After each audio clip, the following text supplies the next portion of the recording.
So my only point is that if we care about the environment, it doesn't appear that a socialist mode of production would necessarily solve for the environmental calamities that face us. We need some sort of ground level movement or government regulation beyond that. Okay. Maybe I misheard you. Did you say Shell and Exxon were investing billions of dollars into renewable energy? Could you tell me how many billions? I couldn't tell you the exact number. I know it's in the billions. I mean, I don't have their balance sheets in front of me, but it's quite a shitload of money. But so I'm not able to find anything that shows that they're investing billions. But I'm just like I'll take your word for it. Well, sure, yeah, that's my only point, is that when we look at the idea of climate change as an issue, the incentives to pollute and emit on the government side or on the company side don't seem to be solved by either the workers owning the companies, the consumers owning the companies, the producers owning the companies, or the company being owned under a social wealth fund. That's how much of Shell or Exxon's R&D is going towards renewables? Did you know offhand?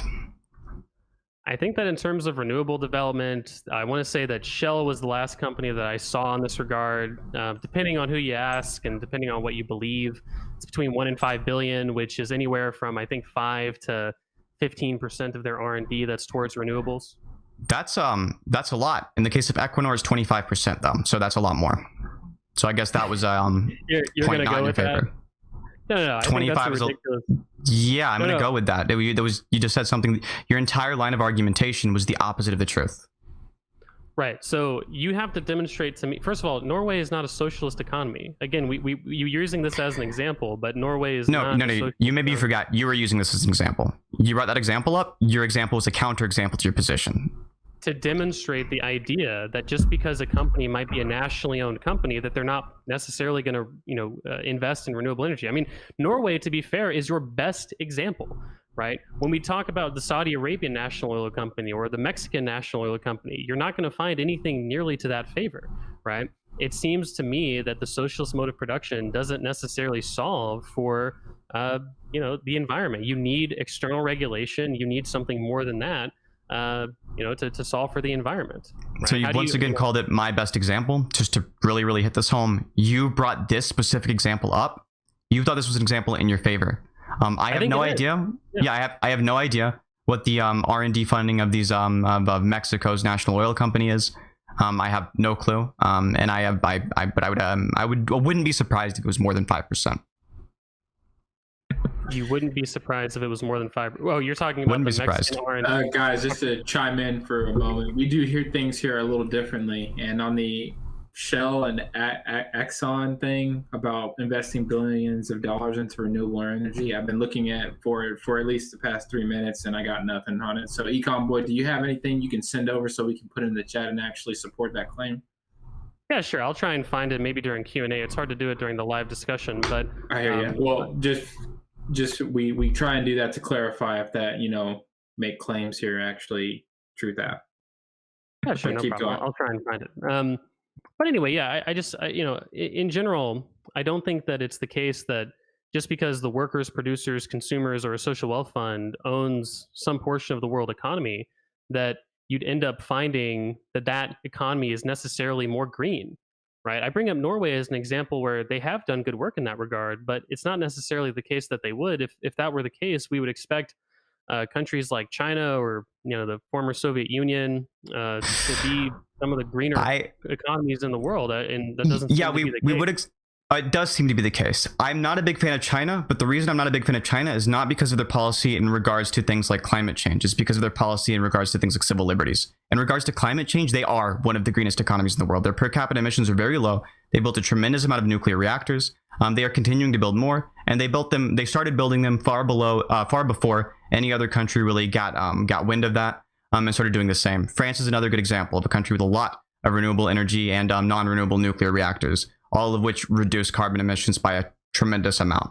If China is your example of a country that isn't going green, that's an awful example. They're a bad country for a lot of reasons. Their environmental impact is not one of them.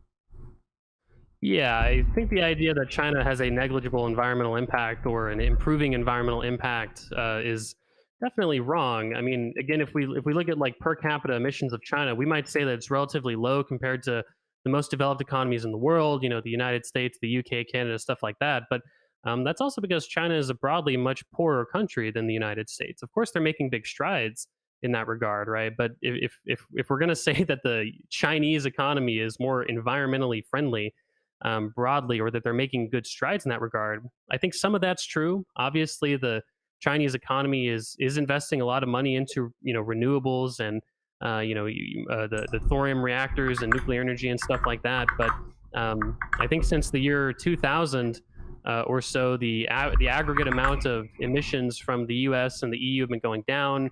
Per capita emissions have been going down for, I think, quite a long time before that as well. So again, the idea that more government ownership necessarily means more better for the environment doesn't seem to be true. I could say the same thing about India, right? I mean, India has a lot less per capita emissions than China does. Would I say India is an environmentally friendly economy? I mean, probably not. Would you say that India is doing a tremendous amount to invest in nuclear reactors? Have they increased nuclear reactors more than any other country since 2011? I don't think so. I think in China's case, it's pretty crystal clear that in the case of China, they have done a lot in terms of their actual environmental impact. The bad aspects of China are going to be their civil liberties. You should focus on that if you want to talk about China, not the fact that they are bad on the environment. They're doing a tremendous amount.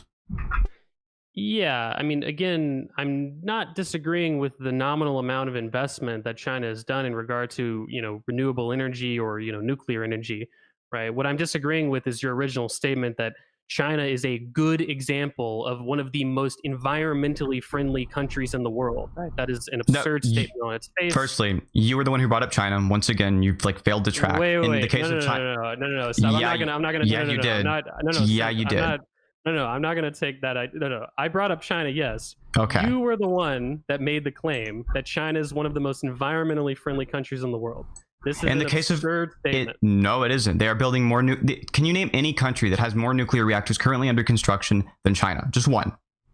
More nuclear reactors? They have 1.4 billion people. Of course, they probably have the most of many things. That doesn't what about mean per they're capita? Environmentally friendly. Can you name one that has more per capita? Per capita nuclear reactors? I'm not sure such a stat has been tracked. To be honest, if you have the amount of nuclear reactors, you have the population. It's very easy to do a division problem and find out per capita. If I had that's tracked. But that doesn't matter. What matters is the actual production of power from those plants. And if I had to guess, the country that probably does the best per capita in terms of nuclear energy power production, if I had to guess, this is a guess, probably France.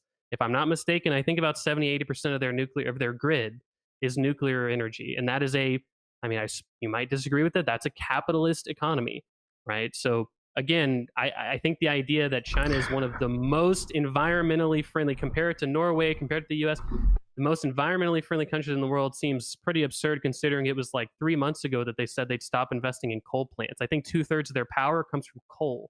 This is not an environmentally friendly country broadly. What do you attribute with the reason France has so many nuclear reactors? From my understanding of the history of France's grid, and I have looked into it, it has to do with two things. Well, I suppose really the same thing. It's basically good government planning. Yeah. You're one example of a thing that you said was a capitalist country, right? Is once again a case where government planning is responsible for why they're more green. Is government planning socialism? So socialization is socialism, right? Or socialization past a certain point would be a socialist economy. Answer my question? I did. The answer is no, this other thing is, right? So that's just implied. Right. So if government planning is not socialism, I'm not sure reasonably we can say every time a government does a good thing that it is an example of socialist organization being advantageous. You were saying that the reason why something like China is better in terms of their energy production than other countries is because of some factor outside of the government involvement in China's economy. That's why we brought up China. China isn't a socialist country either. Right. That's exactly what I'm saying. You said that collective ownership of the means of production, or like government involvement, necessarily entails that government involvement. Yes, like France. Right. So are we also saying that 2/3 of the grid being powered by coal is also government involvement, and that's the reason? I mean, we probably wouldn't say that, right? There's many other factors that would go into that calculation, right? You're taking a very absolutist stance, right? Which seems to be then, of course, correct me if I'm wrong, the idea that more government involvement in the economy, or perhaps in energy policy, necessarily means a more environmentally friendly policy. Now, I don't necessarily disagree with the idea that you need government involvement and regulation in order to make the environment greener and more sustainable, but I wouldn't consider government involvement socialism, and I wouldn't consider it necessarily collective ownership. Sure. So I agree. It's not necessarily socialism, but if government involvement is leading to this thing, then it shows that there's some kind of like government ownership over the means of production, does end up leading to more green practices over time. I'm not saying it's a necessary condition. I'm not saying that this is something that necessarily shows this is the case. I'm saying there's a link between these two things. And if we want to promote good outcomes, doing this thing can promote good outcomes.